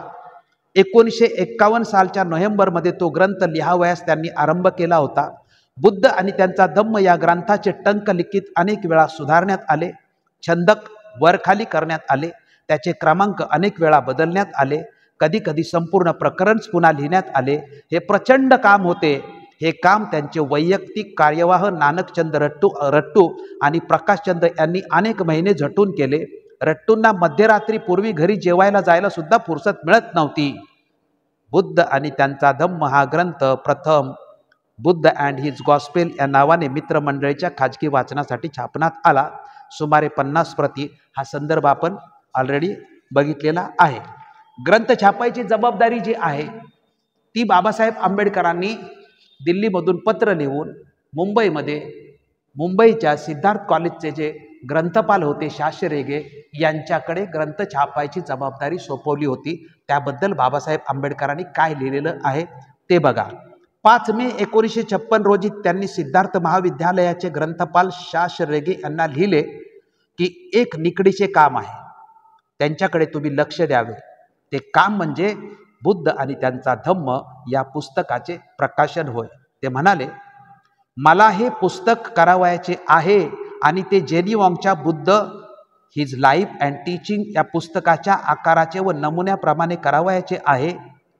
मुंबईतील जी क्लॉरेज आणि कंपनी यांच्याकडे जाऊन त्यांचे दर काय आहेत ते मला ताबडतोब कळवा। रेग्यांना लिहिलेल्या पत्रात बाबासाहेब पुढे म्हणतात की मला फार घाई आहे आणि हा ग्रंथ उशिरात उशिरा सप्टेंबर महिन्यापर्यंत प्रसिद्ध व्हायला मला पाहिजेच। मुद्रकाने पुस्तक हाती घेण्याची तयारी दाखविताच मी तो ग्रंथ त्याच्या स्वाधीन करायला तयारच आहे। त्याचे दर काय आहेत ते मला तारेने कळवा। मला 2000 प्रती हव्या आहेत। धनंजय कीर 546 पृष्ठावरती पॉप्युलर प्रकाशनाचा ग्रंथ आहे, यामधला हा संदर्भ आहे। मुंबईमध्ये हे ग्रंथ छापायचे काम सुरू आहे। रेगे यांच्या देखरेखीखाली बुद्ध आणि त्यांचा धम्म या ग्रंथाची छापाई सुरू झाली। आंबेडकर उपमुद्रिते छापण्याच्या कामामध्ये चूर झाले होते। उपमुद्रिते तपासत असताना केव्हा केव्हा काही परिच्छेदात नवीन मजकुराची भर घालण्यात येत असे, पुन्हा जुळाऱ्याकडे तो मजकूर जात असे। रेग्यांना फार मोठी जबाबदारी पार पाडावयाची होती। उपमुद्रितामध्ये पुन्हा नवीन मजकूर घालण्यात आला तर ग्रंथ ठराविक वेळी तयार होणे दुरापस्त आहे असे रेग्यांनी त्यांना कळवले होते। त्यावर त्यांनी दिल्लीहून लिहिले होते, माझी प्रकृती ढासळत चालली आहे हे तुम्हास माहीत आहे। हा ग्रंथ सर्व दृष्टीने परिपूर्ण व्हावयास पाहिजे। हे माझ्या जीवनातील एक महत्त्वाचं कार्य आहे। कुठेही त्यात कसर राहता कामा नये। मुंबईतील सर दोराबजी टाटा विश्वस्त मंडळाने पुस्तकाच्या प्रकाशनासाठी 3000 रुपयाची रक्कम मंजूर केलेली होती। हे धनंजय कीरांनी लिहिलेलं आहे। पुढे धनंजय कीर लिहितात की 24 मे रोजी बाबासाहेब आंबेडकर म्हणजे या महिन्यात बाबासाहेब आंबेडकर मुंबईमध्ये येऊन राहिले होते आणि मुंबईमध्ये येऊन त्यांनी उपमुद्रिते म्हणजे प्रूफ रिडिंगचं काम सुद्धा केलेलं आहे। त्याचे संदर्भही आपल्याला या ठिकाणी मिळतात। 1956 सालच्या मे महिन्याच्या प्रारंभी आंबेडकर मुंबईस आले। 24 मे रोजी त्यांनी नरे पार्क येथे बुद्ध जयंतीच्या समारंभाच्या प्रसंगी आपण ऑक्टोबर महिन्यात बौद्ध धर्माची दीक्षा घेणार आहोत अशी घोषणा सुद्धा केली आणि त्या भाषणात बुद्ध आणि त्यांचा धम्म या ग्रंथाबाबत म्हटले की आपला बौद्ध धम्मावरील ग्रंथ लवकरच प्रसिद्ध होईल। त्यात बौद्ध धर्माच्या संघटनेतील छिद्रे आपण बुजवली आहेत आणि तो आपण संघटित करणार आहोत। त्यामुळे बौद्ध धर्माची लाट हिंदुस्थानात आता कधीही मागे फिरणार नाही। मार्क्सवाद्यांनी बौद्ध धर्माचा अभ्यास करावा म्हणजे त्यांना मानवाची दुःख कशी निवारावी हे कळेल असे त्यांनी सांगितले। त्यांनी आपल्या उपरोक्त भाषणात आपली तुलना ज्यू धर्मातील मोजेस बरोबर केली। मोजेसने ज्यू लोकांना इजिप्तमधून पॅलेस्टाईनच्या स्वतंत्र भूमीत नेले। धर्माची 3 कारणामुळे अवनती होते असे त्यांनी सांगितले, अबाधित धर्मतत्व, अष्टपैलू आणि बीजिगिशू वादविवाद पट्टू आणि सामान्य जनास समजण्यास सोपी अशी धर्मतत्व याचा अभाव ही 3 कारणे होती। 547 वरती बाबासाहेबांनी हा संदर्भ दिलेला आहे। ग्रंथाच्या कामासाठी बाबासाहेब मुंबईला येऊन 1 महिना राहिले होते। याचे प्रकाश खरात म्हणजे वर आपण धनंजय कीरांचाही तो संदर्भ पाहिला। प्रकाश खरात हे जे संपादक आहेत की ज्यांनी बाबासाहेब आंबेडकरांचे संपूर्ण धम्मावरील भाषणांचं संपादन केलेलं आहे, त्यांनी म्हटलेलं आहे की डॉक्टर बाबासाहेब आंबेडकर 25 मे 1956च्या नरे पार्क येथील भाषणाची सुरुवातच पुढील प्रमाणे करतात की आज वैशाख पौर्णिमा भगवान बुद्ध यांच्या परिनिर्वाण दिनासाठी मला रंगून येथे सरकारच्या आमंत्रणावरून हजर राहावयास पाहिजे होते। म्हणजे बाबासाहेब आंबेडकरांना 1956च्या बुद्ध जयंतीचं आमंत्रण रंगूनमध्ये होतं, परंतु या ग्रंथाचे छापाई किंवा या ग्रंथाचं जे काम मुंबईमध्ये बाबासाहेब आंबेडकर करत होते आणि ते काम असल्यामुळे मी रंगूनला न जाता इथे थांबलोय आणि इथे थांबलेलो असल्यामुळे तुमच्या जयंतीला मी आज आलेलो आहे असं बाबासाहेब आंबेडकर म्हणतात की आज वैशाख पौर्णिमेच्या भगवान बुद्ध यांच्या परिनिर्वाण दिनासाठी मला रंगून येथे सरकारच्या आमंत्रणावरून हजर राहावयास पाहिजे होते, परंतु आज मी मुंबईत या सभेला हजर आहे। गेली 5 वर्ष मी बौद्ध धर्मावर एक पुस्तक लिहिण्यात गुंतलेलो आहे। ते पुस्तक 700 पानाचं आहे आणि त्या पुस्तक धर्मदीक्षे अगोदरच या पुस्तकाचं प्रकाशन व्हावं या हेतूने मी मुंबईला आलेलो आहे। हा संदर्भ आपण वरतीही पाहिलेलाच आहे। त्यामुळे बाबासाहेब आंबेडकरांनी बुद्ध अँड हिज गॉस्पेल आणि त्यानंतर हेच नाव बदलून बुद्ध आणि त्यांचा धम्म असा ग्रंथ बाबासाहेब आंबेडकरांचा प्रकाशित झालेला आहे। आपण बाबासाहेब आंबेडकरांनी हा कुठला मुद्दा पाहिला तर बाबासाहेब आंबेडकरांच्या हयातीत जरी या ग्रंथाचं प्रकाशन झालं नसलं तरी बाबासाहेब आंबेडकरांच्या हयातीत बाबासाहेब आंबेडकरांच्या समक्ष या ग्रंथाची छापाई झालेली आहे। फक्त ती पूर्णत्वास गेलेली नाही असं म्हटलं जातं, परंतु छापाई मात्र बाबासाहेब आंबेडकरांनी सुरू केली होती आणि 1956च्या मे महिन्यामध्ये बाबासाहेब आंबेडकर त्या कामासाठी मुंबईमध्ये येऊन थांबले होते। याचे संदर्भ तुमच्यासाठी दिलेले आहेत। आता हा ग्रंथ प्रकाशित झाला बाबासाहेब आंबेडकरांचं 14 ऑक्टोबर 1956ला धम्मदीक्षेचा कार्यक्रम होतो आणि त्यानंतर अवघ्या 53 दिवसात बाबासाहेब आंबेडकरांचं महापरिनिर्वाण होतं आणि महापरिनिर्वाणानंतर 1 वर्षांनी नोव्हेंबर 1957 मध्ये बाबासाहेब आंबेडकरांचा हा ग्रंथ जो आहे तो प्रकाशित झालेला आहे। आता प्रकाशन आहे इंग्रजी प्रकाशन 1957। डॉक्टर बाबासाहेब आंबेडकर लिखित बुद्ध अँड हिज धम्म या मूळ इंग्रजी ग्रंथाचे प्रकाशन नोव्हेंबर 1957 साली सिद्धार्थ प्रकाशन या नावाने दी पीपल्स एज्युकेशन सोसायटीच्या वतीने प्रथम प्रकाशित करण्यात आले आहे। बाबासाहेबांच्या महापरिनिर्वाणानंतर 1 वर्षांनी हा ग्रंथ प्रकाशित झाला। इंग्रजीतील 1957 साली छापलेली प्रथम आवृत्ती वैशिष्ट्यपूर्ण असून ती 600 पृष्ठांची होती। म्हणजे 57 साली पहिला इंग्रजी ग्रंथ प्रकाशित झाला पीपल एज्युकेशन सोसायटीच्या सिद्धार्थ प्रकाशनाच्या माध्यमातून। त्यानंतर 1961 साली हिंदी आवृत्ती याची आली। ही कोणी लिहिली होती तर डॉक्टर बाबासाहेब आंबेडकर लिखित दी बुद्धा अँड हिज धम्मा या इंग्रजी ग्रंथाचा हिंदी अनुवाद डॉक्टर भदंत आनंद कौशल्यायन यांनी केला आहे। मराठी ग्रंथाचा कोणी अनुवाद केलेला आहे तर घनश्याम तळवटकर आणि MB चिटणीस यांनी अनुवाद केलेला मराठी ग्रंथाचा आणि हिंदी ग्रंथाचा अनुवाद कोणी केलेला आहे तर भदंत आनंद कौशल्यायन केलेला आहे आणि हे प्रथम आवृत्ती आहेत हिंदीच्या आणि मराठीचे। बाबासाहेब आंबेडकर लिखित ती बुद्धा अँड हिज धम्मा या इंग्रजी ग्रंथाचा हिंदी अनुवाद डॉक्टर भदंत आनंद कौशल्यायन यांनी केला आहे। या अनुवादाचे पहिले प्रकाशन 1961 साली सिद्धार्थ प्रकाशनाद्वारे झाले। म्हणजे पहिला 57 इंग्रजी, हिंदी 61 आणि 1970 Marathi the Buddha and his Dhamma या ग्रंथाच्या मराठी अनुवादाचे प्रकाशन पीपल्स एज्युकेशन सोसायटीद्वारे प्रथमतः 1970 साली भगवान बुद्ध आणि त्यांचा धम्म या नावाने केले आहे। मराठी आवृत्तीला प्रचंड प्रतिसाद मिळाल्यामुळे अनेक आवृत्त्या या ग्रंथाच्या निघाल्या आहेत। मराठीतील भाषांतर घनश्याम तळवटकर, प्राचार्य MB चिटणीस आणि शास्त्री गे यांनी केलेलं आहे। म्हणजे 2007 सालापर्यंत याच्या 21 आवृत्त्या झाल्या होत्या। आता त्याच्या किती आवृत्त्या झाल्या असतील याची आपल्याकडे आकडेवारी नाही, परंतु प्रचंड या ग्रंथाला मागणी आहे हेच यावरून लक्षात येतं। त्यानंतर सिद्धार्थ प्रकाशनाच्या वतीने तर प्रकाशन आवृत्त्या दरवर्षी सातत्याने येतच आहेत। त्यानंतर महाराष्ट्र सरकारने 11वा खंड जो आहे तो याच ग्रंथाची पुनर्मुद्रण केलेलं आहे। म्हणजे महाराष्ट्र सरकारने जे बाबासाहेब आंबेडकरांचं या चरित्र साधने प्रकाशन समितीने जे ग्रंथ किंवा खंड प्रकाशित केलेले आहेत त्याच्यातला 11वा खंड बुद्ध आणि त्यांचा धम्म म्हणजे द बुद्धा अँड हिज धम्मा हा बाबासाहेब आंबेडकरांचा इंग्रजी ग्रंथ आहे आणि तो छापलेला आहे, तो 11वा खंड आहे। त्यानंतर अनेक प्रकाशकांनी हा ग्रंथ छापलेला आहे। मराठीमध्येही विविध प्रकाशकांनी हा ग्रंथ छापलेला आहे आणि इंग्रजी, हिंदी, मराठीच्या व्यतिरिक्त पंजाबी असेल, कन्नड असेल, तेलुगू असेल, तमिळ असेल, भारतातल्या विविध भाषांच्या मध्ये हा ग्रंथ आता छापलेला आहे। त्यामुळे या ग्रंथाच्या लाखो प्रती ज्या आहेत त्या लाखो प्रती भारतामध्ये गेलेल्या आहेत आणि भारतामध्ये या ग्रंथाचं मोठ्या प्रमाणामध्ये बाबासाहेब आंबेडकरांचा मराठी, हिंदी आणि इंग्रजीत ग्रंथ प्रकाशित झाल्यापासून त्याचं त्यांच्या अनुयायांनी आणि भारतातल्या विद्वानांनी सुद्धा याचं स्वागत केलेलं आहे। आता आपला जो शेवटचा मुद्दा याच्यामधला आहे की या ग्रंथाचं परीक्षण म्हणजे बाबासाहेब आंबेडकरांच्या हयातीमध्ये हा ग्रंथ प्रकाशित झाला नाही म्हणून आपण म्हटलं की जर बाबासाहेब असते आणि परीक्षणात तर कोणाचं काय ऑब्जेक्शन असतं तर त्याला ते उत्तर देऊ शकले असते, परंतु बाबासाहेबांनी हा ग्रंथ प्रकाशित केल्यानंतर हा ग्रंथावरती जे परीक्षण जे आलेलं होतं ते अतिशय महत्त्वाचं आहे आणि आजच्या कार्यक्रमामधला आपला तो मुद्दा अतिशय महत्त्वाचा आहे. धनंजय कीर यांचं जे ऑब्झर्वेशन आहे त्यांनी लिहिलं आहे की आंबेडकरांच्या निधनानंतर त्यांचा महान इंग्रजी ग्रंथ बुद्ध आणि त्यांचा धम्म प्रसिद्ध झाला.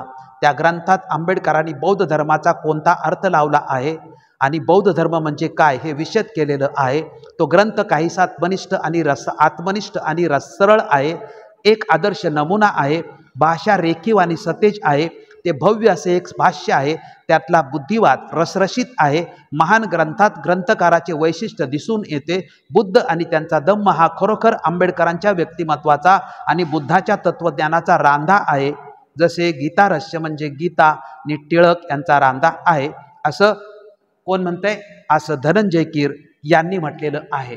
बाबासाहेब आंबेडकरांच्या ग्रंथाला जे ऑब्जेक्शन घेतलं आणि ते ऑब्जेक्शन बाबासाहेब आंबेडकर असते तर काय उत्तर दिलं असतं, पण बाबासाहेबच्या नंतर हा ग्रंथ प्रकाशित झाला आणि महाबोधी सभेचं जे जर्नल आहे या जर्नलमध्ये बाबासाहेब आंबेडकरांच्या ग्रंथाला परीक्षणाच्या माध्यमातून जे ऑब्जेक्शन घेतलं ते अतिशय जिवारी लागणारं ऑब्जेक्शन आहे. महाबोधी परीक्षण धनंजय कीर पृष्ठ क्रमांक 578 लिहितात की महाबोधी या भारतातील प्रसिद्ध बुद्धिस्ट मासिकाने आपले मत असे दिलेले आहे की महाबोधी मासिकातील संपूर्ण परीक्षण शोधण्याचा संपूर्ण परीक्षण आपल्याला मिळाले नाहीत, पण काही संदर्भ मिळालेले आहेत. ते संदर्भ आहेत पुढील प्रमाणे. काय म्हटलेलं आहे की बुद्ध आणि त्यांचा धम्म हा एक भयंकर ग्रंथ आहे. कर्मसिद्धांतावरील आंबेडकरांचे विवरण, अहिंसेसंबंधीचे विचार आणि बौद्ध धर्म हे सामाजिक तत्व आहे हे त्यांचे मत आहे. हे बौद्ध धम्माचे शुद्ध विवरण नव्हे, ते नवीन मत आहे. म्हणजे बाबासाहेब आंबेडकरांनी जो ग्रंथ निर्माण केलेला आहे त्यामधला कर्मसिद्धांत असेल, अहिंसेच्या बद्दल असेल, सामाजिक तत्व असेल, हे मात्र भयंकर आहे आणि हे धम्माचं शुद्ध विवरण नव्हे तर हे आंबेडकरांचं मत आहे असं या मासिकामधल्या परीक्षणामध्ये मांडण्यात आलेलं आहे. त्यानंतर खरे सांगायचे म्हणजे हा ग्रंथ जे नवबौद्ध आपल्या मनात द्वेषनी आक्रमक वृत्ती बाळगतात दाखवतात त्याचे विवरण आहे. आंबेडकरांचा बौद्ध धर्म हा द्वेषावर आधारलेला आहे आणि बुद्धाचा धर्म करुणेवर अधिष्ठित आहे. आंबेडकरांच्या ग्रंथातील बुद्धांचे शब्द कोणते आहेत याविषयी जागरूक राहणे ते अधिक महत्त्वाचं काम आहे असे दिसते. या ग्रंथाचे नाव बुद्ध आणि त्यांचा धम्म असे न ठेवता आंबेडकर आणि त्यांचा धम्म असे ठेवावे, कारण जो धर्मच नाही तो आंबेडकरांनी धर्म म्हणून राजकीय आणि सामाजिक सुधारणेच्या हेतूने उपदेशिलेला आहे. याच्यातलं शेवटचं वाक्य अतिशय महत्त्वाचं आहे. राजकीय आणि सामाजिक सुधारणेच्या हेतूने उपदेशिलेला आहे. म्हणजे बाबासाहेब आंबेडकरांच्या धर्मांतराला किंवा धम्मदीक्षेच्या कार्यक्रमाला या देशामधल्या विरोधकांनी हेच गालबोट लावलेलं आहे की हा राजकीय दृष्टिकोनातून आहे, हा सामाजिक दृष्टिकोनातून आहे किंवा हे द्वेषावर आधारलेलं आहे. आणि तशाच पद्धतीचं परीक्षण सुद्धा महाबोधी सभेच्या जर्नलमध्ये सुद्धा आलेलं आहे. त्यावर माशमोरे यांनी पुढं माशमोरेंनी लिहिले, हे धनंजय कीरांच्या ग्रंथातला संदर्भ आहे. माशमोरे भारतातील बुद्ध धम्माचा इतिहास पृष्ठ क्रमांक 156 ते 159 या ग्रंथात याबाबत स्पष्टीकरण पुढील प्रमाणे करतात की भारतातील बहुतेक सर्व नवदीक्षितांच्या घरी बाबासाहेबांचा ग्रंथ आहे. त्याचे वैयक्तिक आणि सार्वजनिक वाचन, चिंतन, चर्चा होत असते. त्या ग्रंथाच्या विरुद्ध कोणी काही बोलल्याचे ऐकिवात नाही.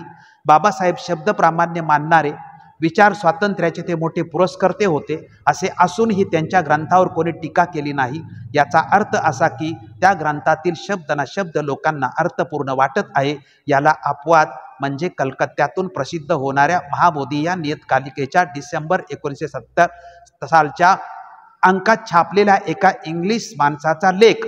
त्या लेखात म्हणजे याचं वरील याचं उत्तर माशमोरे यांच्या या स्पष्टीकरणामध्ये येत आहे की भारतामध्ये आणि जगामध्ये सुद्धा, भारतामध्ये आणि जगातल्या विद्वानांनी सुद्धा महाबोधी मासिक आणि लाईट ऑफ धम्मा हे रंगूनमधलं या 2 मासिकामध्ये सोडता संपूर्ण जगामध्ये बाबासाहेब आंबेडकरांच्या धम्माला कोणीही विरोध केला नाही, त्याचं स्वागतच केलं. परंतु महाबोधी मासिकामध्ये मात्र स्वागत झालं नाही आणि लाईट ऑफ धम्मा रंगूनमधल्या मासिकामध्ये याच्याही पेक्षा भयानक लिहिलं गेलं. त्यामुळे हे स्पष्टीकरण माश्य मोरे आपल्या ग्रंथात देताना पुढे ते म्हणतात की जो आक्षेप आहे बाबासाहेब, आक्षेप त्यांनी काय घेतला, भिक्खूंनी स्वतःच्या उन्नतीबरोबर दुःखाने आणि दैन्याने ग्रासलेल्या लोकांची सेवा करायला पाहिजे. बाबासाहेब आंबेडकरांची भूमिका होती की भिक्खू हा समाजसेवक असला पाहिजे, ही बाबासाहेब आंबेडकरांची भूमिका होते. भिक्खूंनी स्वतःची उन्नती करायला पाहिजे, त्याचबरोबर लोकांची सेवा सुद्धा करायला पाहिजे, ही जी बाबासाहेब आंबेडकरांची भूमिका होती. या भूमिकेला महाबोधीने आक्षेप घेतला होता की ही भूमिका बाबासाहेब आंबेडकरांची चुकीची आहे. त्याच्यावरती स्पष्टीकरण माश्य मोरे यांनी दिलेलं आहे. माश्य मोरे म्हणतात की या आक्षेपाला उत्तर देणं तसं आवश्यक नाही, पण आक्षेपाला उत्तर देणं पण आवश्यक आहे. का? पण ज्यार्थी हा आक्षेप महाबोधी सारख्या प्रतिष्ठित नियतकालिकामध्ये प्रसिद्ध झालेला आहे, त्या अर्थी इथे त्याचा उहापोह झाला पाहिजे. का? आपण पाहिलं महाबोधी सोसायटीचे संपूर्ण इतिहास अनागरिक धम्मपालांनी स्थापन केलेली ही जी सोसायटी आहे, याच्या शाखा इंग्लंड, अमेरिका, युरोप खंड म्हणजे संपूर्ण जगात आहेत. त्यामुळे इथून प्रकाशित झालेलं जे इंग्लिशमध्ये हे जे जर्नल आहे हे संपूर्ण जगात जातं आणि जगातल्या बौद्ध देशामध्ये जात असल्यामुळे या मासिकामध्ये जर लेख छापून आला असेल तर त्याचे परिणाम संपूर्ण जगात उमटतील, म्हणून त्याचं स्पष्टीकरण देणं आवश्यक आहे. डॉक्टर बाबासाहेब आंबेडकर भगवान बुद्ध आणि त्यांचा धम्म या ग्रंथात भिक्खूचं कार्य काय आहे याविषयी म्हणतात. म्हणजे हे कोण स्पष्टीकरण देत आहे? माश्य मोरे. भिक्खूंनी केवळ व्यक्तिगत साधनेला वाहून घ्यायचे आहे की त्याने लोकांना मार्गदर्शन करून त्यांची सेवा करायची आहे? ते पुढे म्हणतात की त्याने दोन्हीही कार्य केली पाहिजेत. व्यक्तिगत साधनेशिवाय तो मार्गदर्शनास लायक ठरू शकत नाही, म्हणून तो स्वतः प्रथम संपूर्ण सर्वश्रेष्ठ धार्मिक ज्ञान संपन्न अशी व्यक्ती व्हायला पाहिजे. यासाठीच त्याने व्यक्तिगत साधना करण्याचा सतत प्रयत्न करायला. म्हणजे तो जर ज्ञान संपन्न असेल तर इतरांना सेवा करू शकतो, इतरांना प्रबोधन करू शकतो, इतरांना ज्ञान देऊ शकतो. आपण बौद्ध धर्मामध्ये भिक्खू हा पवित्र आणि सर्वश्रेष्ठ धम्मगुरू असं त्याला स्थान दिलेलं आहे. त्यामुळे त्यांनी त्याची स्वतःची तर उन्नती करायलाच पाहिजे. भिक्खू ग्रहत्याग करतो, परंतु तो जगापासून निवृत्त होत नाही. ग्रहत्याग करण्यात त्यांचा हेतू ज्यांना ग्रहासंबंधी आसक्ती वाटते पण ज्यांचे जीवन दुःख आणि दैन्य यांनी भरलेले असून जे असहाय्य असतात, अशा ग्रस्तांची किंवा अशा लोकांची सेवा करण्याची संधी व स्वातंत्र्य मिळावे हा असतो. धम्माचे मूळ तत्व करुणा आहे आणि त्या तत्वानुसार प्रत्येकाने प्राणीमात्रावर प्रेम केलेच पाहिजे आणि त्यांची सेवा सुद्धा केली पाहिजे. भिक्खू करुणेच्या परिपालनास अपवाद नाही. भिक्खू आध्यात्मिक संस्कारात कितीही परिपूर्ण असला तरी तो मानव जातीच्या दुःखाबाबत उदासीन असेल तर तो भिक्खू या संज्ञेला पात्र ठरू शकत नाही. त्याला इतर काही संज्ञेने संबोधता येईल, पण भिक्खू या संज्ञेने म्हणजे तो फक्त विद्वान असून चालणार नाही, तर त्याला करुणा असली पाहिजे आणि त्याला समाजाच्या प्रती तो उदासीन असता कामा नये. बाबासाहेबांनी वर सांगितलेल्या सिद्धांताबद्दल आक्षेप घेण्यासारखे काहीच नाही. करुणेचा अर्थच जे दुःखी आहेत, कष्टी आहेत, त्यांचे दुःख कष्ट कमी करण्याचा प्रयत्न करणे. महायानातील बोधिसत्व तर जोपर्यंत जगात दुःखी कष्टी आहेत त्यांचे कष्ट दुःख नाहीसे होईपर्यंत प्रयत्न करीत असतो. दुःखितांचे दुःख जोपर्यंत नष्ट होत नाही तोपर्यंत त्याला बुद्धत्व सुद्धा नको असते. असहाय्य लोकांची सेवा करावी असे भगवान बुद्धांनी स्वतः आपल्या उदाहरणांनी भिक्खूंना सुद्धा शिकवलेले आहे. आणि याचं एक उदाहरण देतात. हे उदाहरण आपणा सर्वांना माहीत आहे, परंतु स्पष्टीकरणासाठी इथं सुद्धा त्याची आवश्यकता आहे. ते म्हणजे की एकदा भिक्खू अतिसाराने आजारी असतो. आपण सर्वांनी हे अनेक वेळा ऐकलेलं आहे की एकदा भिक्खू अतिसाराने आजारी असतो. तो आपल्या मलमूत्रात पडून राहिला. स्थविर आनंदाच्या बरोबर फिरत फिरत तथागत त्या भिक्खूच्या निवासस्थानी आले. आपल्या मलमूत्रात लोळत पडलेल्या त्या भिक्खूला तथागतांनी पाहिले. ते त्याच्या पाशी गेले आणि म्हणाले, भिक्खू तुला काय होत आहे? भगवान, मी अतिसाराने आजारी आहे. तुझी सेवा करण्यास कोण आहे की काय? भगवान, कोणी नाही. भिक्खू, दुसरे कोणी भिक्खू तुझी सेवा करीत नाहीत का? भगवान, मी कुणाच्या उपयोगी पडत नाही म्हणून कोणी माझी पर्वा करीत नाही. मग तथागत आनंदाला म्हणाले की आनंदा, जा पाणी घेऊन ये. या भिक्खूला मी स्वच्छ करतो। आनंदाने पाणी आणल्यावर तथागतांनी पाणी ओतले, आनंदाने त्या भिक्खूचा देह स्वच्छ केला। नंतर तथागतांनी त्याचे डोके आणि आनंदाने पाय धुवून त्याला उचलून बिछाण्यावर ठेवले। नंतर तथागतांनी सर्व भिक्खूंना बोलवून घेतले आणि सर्व भिक्खूंच्या समोर तथागतांनी सर्वांना प्रश्न विचारला की अमुक एका निवासात कोणी भिक्खू आजारी आहे काय? सर्वांनी म्हटलं की होय भगवान। तो कशामुळे आजारी आहे? भगवान, त्या भिक्खूला अतिसार झाला आहे। भिक्खूनं त्याची कोणी सेवा करत आहे की नाही? नाही भगवान, त्याची कोणीही सेवा करत नाही। तो भिक्खू कोणाच्या उपयोगी पडत नाही, म्हणून भिक्खू त्याची कोणीही सेवा करत नाही। यावर भगवंत म्हणतात की भिक्खूनो, तुमची सेवा करण्यास तुमचे आई वडील नाहीत। तुम्ही जर परस्परांची सेवा केली नाहीत तर दुसरे कोण करणार? भिक्खूनो, जो माझी सेवा करू इच्छितो त्याने रुग्णांची सेवा करावी, हे तथागत याच्यातून मोरल सांगतात। म्हणजे त्रिपिटकात अशी अनेक उदाहरणे वाचायला मिळतात। करुणा म्हणजेच दुसऱ्याला मदत करण्यासाठी धावत जाणे, त्यामुळे भिक्खूंची समाजसेवा करावी अशी अपेक्षा करण्यात काहीच वावगे नाही। प्रत्यक्षरित्या सुद्धा जगातील सर्व भिक्खू समाजसेवा करीत असतात, या बाबतीत त्यांनी कधीच आक्षेप घेतलेला नाही। महाबोधी मासिकातल्या त्या लेखातील दुसरा आक्षेप अहिंसा, कर्म आणि पुनर्जन्माबद्दल आहेत।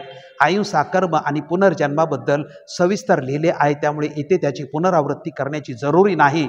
भगवान बुद्धांनी मी सर्वच बाबतीत सर्वज्ञ आहे किंवा मी कधीच चूक करीत नाही असा दावा कधीच केला नाही। 4 आर्य सत्याबद्दल ते सर्वज्ञ होते, पण 4 आर्य सत्य सोडले तर जगातील सर्वच विषयात ते सर्वज्ञ नव्हते, असे अंगुत्तर निकायात आणि मज्जिम निकायात म्हटले आहे। विनय पिटकात भिक्खूंच्या आचरणाविषयी नियम बनवताना भगवान बुद्धांनी स्वतःच अनेक वेळा त्या नियमात फेरबदल केलेला आहे, असे महावग्ग आणि चुल्लवग्ग वाचताना सुद्धा आढळतं। धम्म हा सामाजिक आहे, या विधानाला या लेखात आक्षेप घेतला आहे। बुद्ध धम्मात देव आणि आत्मा यांचे अस्तित्व मानले जात नाही। आत्म्याचे परमात्म्यात विलय होणं म्हणजे मोक्ष प्राप्त करणे असले ध्येय बुद्ध धम्मात नाही। जेथे समाज असतो तेथे धम्म असतो। समाज असल्याशिवाय पंचशिलातील एकाही शिलाला अर्थ उरत नाही। हिंसा करायची झाली, चोरी करायची झाली, व्यभिचार करायचा झाला, खोटे बोलायचे झाले, दुसऱ्या माणसाचे अस्तित्व असलेच पाहिजे। यासाठी समाज असला तरच चांगल्या वर्तणुकीला म्हणजेच ब्रह्मचर्याला अर्थ आहे। समाज नसला तर केवळ एकट्या व्यक्तीसाठी सदाचाराला अर्थ नाही।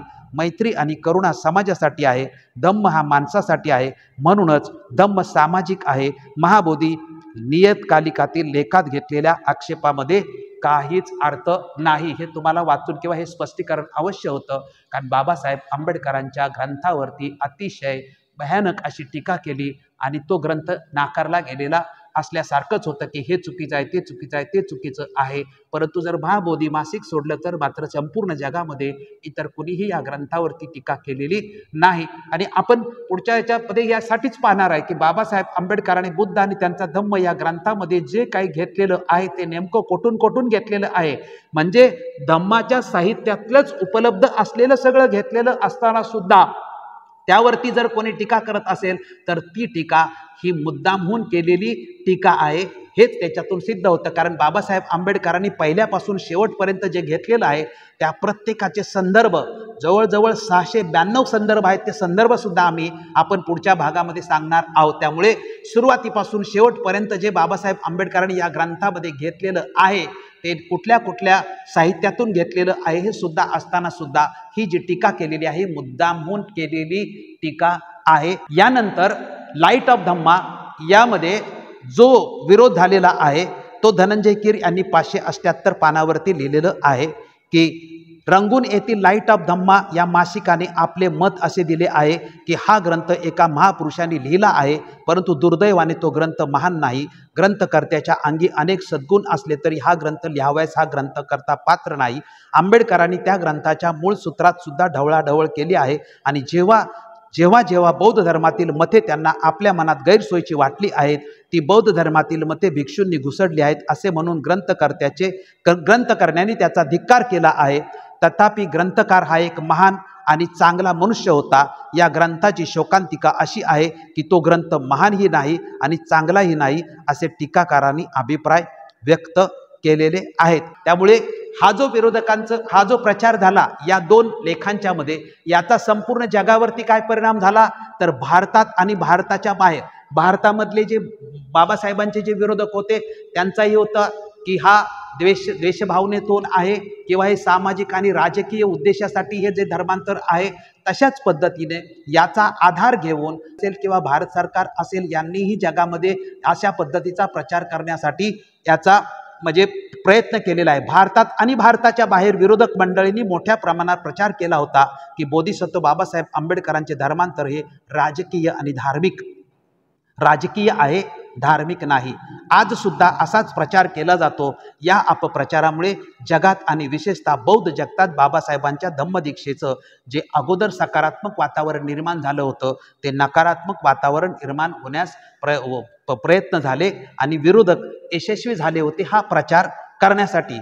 याचे परिणाम काय झालेत, हे जे नकारात्मक जो लेख लिहिला त्याचे परिणाम काय झालेले आहेत तर महाबोधी, लाईट ऑफ धम्मा, देशातील धर्मांतर विरोधक आणि त्यावेळची सरकारी यंत्रणा यांच्या जहाल टीकेचा व अपप्रचाराचा बौद्ध जगतावरती नकारात्मक परिणाम झालेला दिसतो आपल्याला।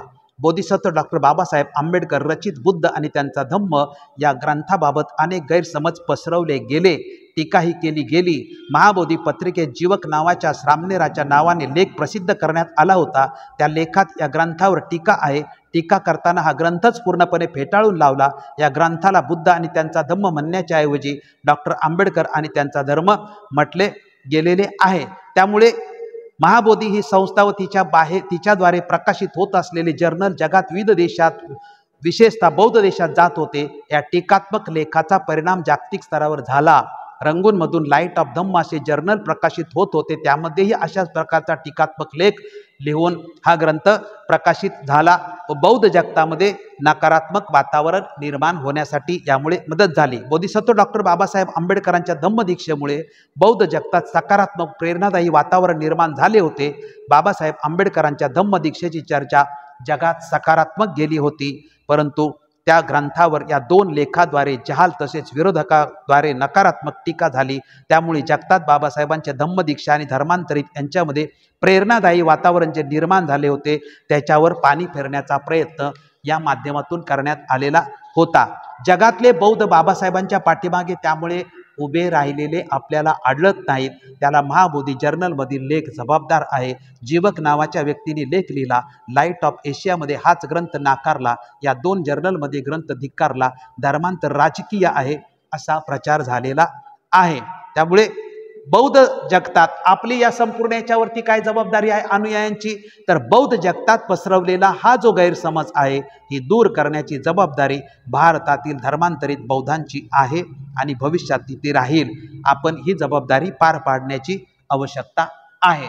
या विरोधानंतर भारतामधला एक असा भिक्खू आहे की त्यांनी आपल्या ग्रंथाच्या माध्यमातून विरोध केलेला आहे। तो म्हणतो की बाबासाहेब आंबेडकरांचा हा जो ग्रंथ आहे, हा जो ग्रंथ म्हणजे तो त्रिपिटकाच्या विरोधातला आहे।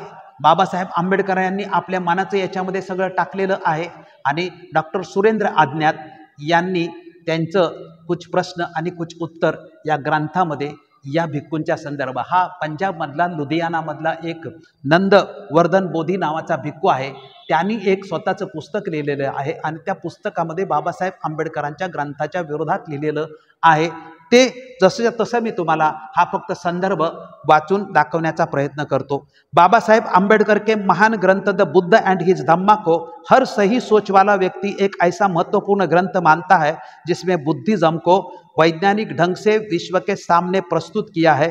यही कारण है कि इस ग्रंथ के अनेक भाषाओं में अनुवाद हो गया। म्हणजे जसं माशे मोरे यांनी म्हटलं तसं सुरेंद्र आज्ञांनी म्हटलं की संपूर्ण भारतामध्ये आणि विश्वामध्ये जर हे दोन लेख सोडले तर सगळ्या संपूर्ण जगाने बाबासाहेब आंबेडकरांच्या ग्रंथाला पूर्णपणे स्वीकारलेलं आहे, स्वागत केलेलं आहे।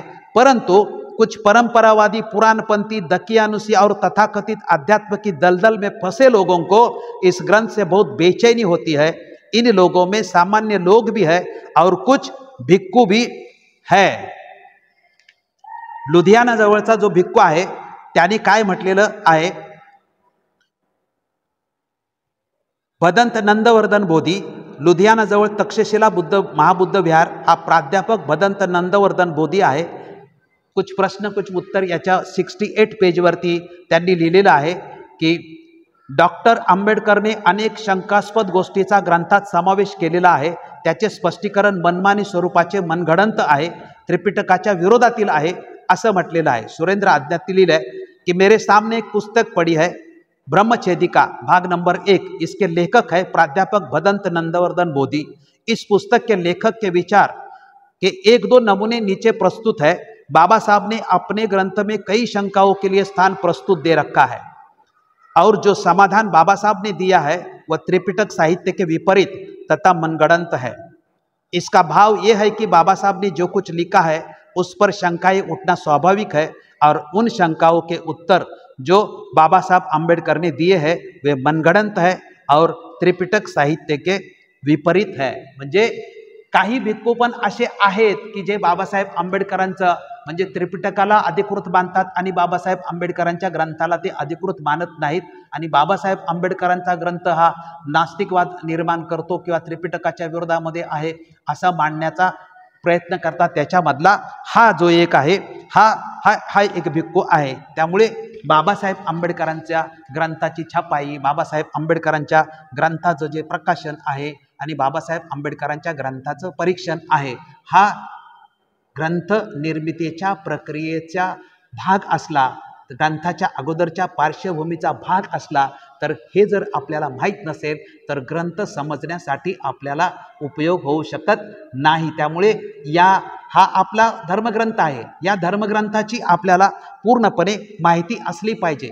या संपूर्ण याच्यातून आपण नेमका मेसेज काय घेतला पाहिजे तर आपण याच्यातून हा मेसेज घेतला पाहिजे जो मला वाटतो तो कदाचित सर्वांना आवडेल किंवा न आवडेल, परंतु मला वाटतं की डॉक्टर बाबासाहेब आंबेडकर निर्मित द बुद्ध अँड हिज धम्म या ग्रंथाची छपाई, प्रकाशन आणि परीक्षणाचा इतिहास आहे. हा इतिहास सर्व बौद्ध अनुयायांना माहीत असणं अपेक्षित आहे. परंतु आपण सर्वांनी आजच्या कार्यक्रमाला उपस्थित राहून हे जे सगळं पाहिलं ऐकलं तर आपल्याला असं वाटलं पाहिजे किंवा अनुमान असं निघालं पाहिजे की बाबासाहेब आंबेडकरांचा द बुद्धा अँड हिज धम्मा हा जो मूळ इंग्रजीतला ग्रंथ आहे आणि त्याचं मराठीत जो अनुवाद झाला, हिंदीत जो अनुवाद झाला, परंतु त्या ग्रंथाचा आकार, त्या ग्रंथाची डिझाईन आणि त्या ग्रंथाचं जे स्वरूप आहे ते मात्र बाबासाहेब आंबेडकरांना अपेक्षित असलेलं असावं आणि तशा प्रकारचा तो ग्रंथ छापला जावा एवढं मात्र अनुमान आपण घेणं अपेक्षित आहे. कारण ज्यांनी निर्माण केला ग्रंथ त्याचं म्हणणं काय होतं की प्रत्येक पानावर एवढ्या ओळी पाहिजे, त्याची डिझाईन अशी पाहिजे, त्याचं मुखपृष्ठ असं पाहिजे, प्रत्येक पानावर नेमकं काय प्रसंग पाहिजे.